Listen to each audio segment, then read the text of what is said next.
Hauzik soknariba lan asi mioiba amadi tamthiraba mahik anigi marakta soknaba lan amani haina Speaker Yumnam Khemchana phongdokre. Mahakna makha taraduna lan asina maram oiduna miyam chekshinna amadi yumdagi mapal thokpidana leiba amasung social distancing ngakpana khwaidagi faba khongthangni. Maram asina yariba makhai leina laichet asidagi ngakthoknaba punna thengna minasi haina ngasi singjamai AC gi oina chana thaknaba polamsing yan thokpa thoram amada haiki.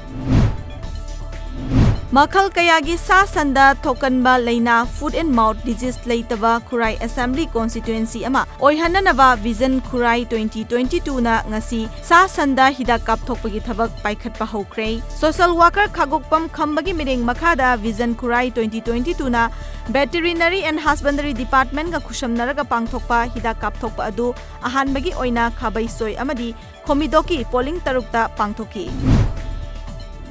Hauzik semgatpagi thabak paikhaliba Imphal More lambigi fibam Manipur Democratic Alliance MDA gi team amana yengsinkhre. MDA gi convener M Tombina luchingba team aduna Tengnopal Bridge amadi diversion gi fibam su yengsinki.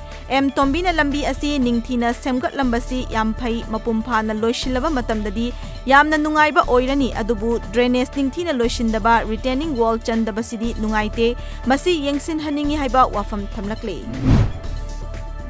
National Panchayati Raj Numit ka mari leina ngasi India ki Prime Minister Narendra Modi na video conferencing ki kuthangda leipak asida leiriba sarpanch singa wari shanakre. Masigi mathakta Prime Minister na ngasi e-gram Swaraj ki portal amadi mobile app amasu hogdokani. Masigi mathakta Narendra Modi na hauzik ngaihaki manungda Swamit Ba scheme amasu launch tawgadori.